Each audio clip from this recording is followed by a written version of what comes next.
அண்ணா பல்கலைக்கழக மாணவி பாலியல் வன்கொடுமை செய்யப்பட்ட வழக்கில் கைது செய்யப்பட்ட திமுக பிரமுகர் ஞானசேகரனுக்கு 4 மனைவிகள் இருப்பதாக தகவல் வெளியாகியுள்ள நிலையில் அவர் தொடர்ந்து இளம் பெண்கள் மற்றும் மாணவிகளை குறிவைத்து பாலியல் குற்றச்சம்பவங்களில் ஈடுபட்டு வந்த அதிர்ச்சி சம்பவம் வெளியாகியுள்ளது. அண்ணா பல்கலைக்கழக மாணவி பாலியல் வன்கொடுமை வழக்கில் கைது செய்யப்பட்ட சைதை கிழக்கு பகுதி திமுக மாணவர் அணி துணை அமைப்பாளர் ஞானசேகரன் குறித்து பல்வேறு புதிய தகவல்கள் வெளியாகியுள்ளன. கடந்த பல ஆண்டுகளாக திருட்டு, கொள்ளை சம்பவங்களை அரங்கேற்றிய ஞானசேகரன் மீது ஏற்கனவே 23 வழக்குகள் நிலுவையில் உள்ளன.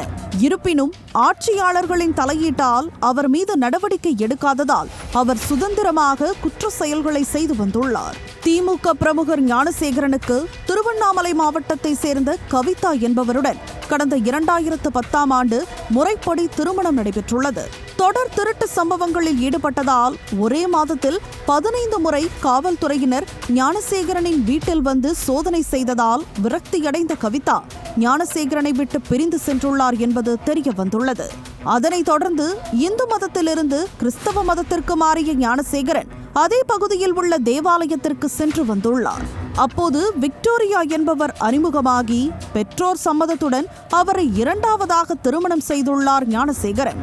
இதனிடையே அதே பகுதியில் வசித்து வந்த சரண்யா என்பவரை ஞானசேகரன் பாலியல் வன்கொடுமை செய்ததால் கர்ப்பமடைந்த அவர் காவல் நிலையத்தில் புகார் கொடுத்ததை அடுத்து வேறு வழியின்றி சரண்யாவை 3வதாக திருமணம் செய்து 2வது மனைவியுடன் ஒரே வீட்டில் வசித்து வந்துள்ளார்.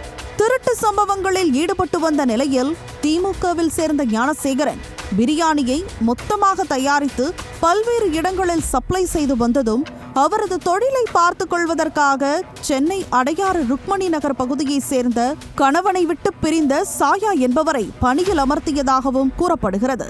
நாளடைவில் சாயாவை 4வதாக திருமணம் செய்து கொண்ட ஞானசேகரன் சாயாவிற்கு மண்டபம் சாலையில் சிறிய வீட்டை வாங்கி கொடுத்து அங்கேயே அவரை குடியமர்த்தி அவ்வப்போது சாயாவின் வீட்டிற்கு சென்று வருவதையும் வாடிக்கையாக கொண்டிருந்துள்ளார்.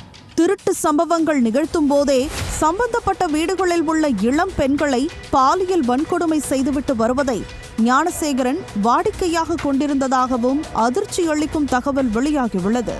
மானத்திற்கு பயந்து திருட்டு சம்பவங்களை மட்டுமே புகார் கொடுத்த பல பெண்கள் ஞானசேகரனின் பாலியல் தொல்லைகள் குறித்து வெளியே சொல்லாமல் இருந்ததால் அதனை தனக்கு சாதகமாக பயன்படுத்திக் கொண்ட ஞானசேகரன் தொடர்ந்து பாலியல் வன்கொடுமைகளை அரங்கேற்றி வந்துள்ளார்.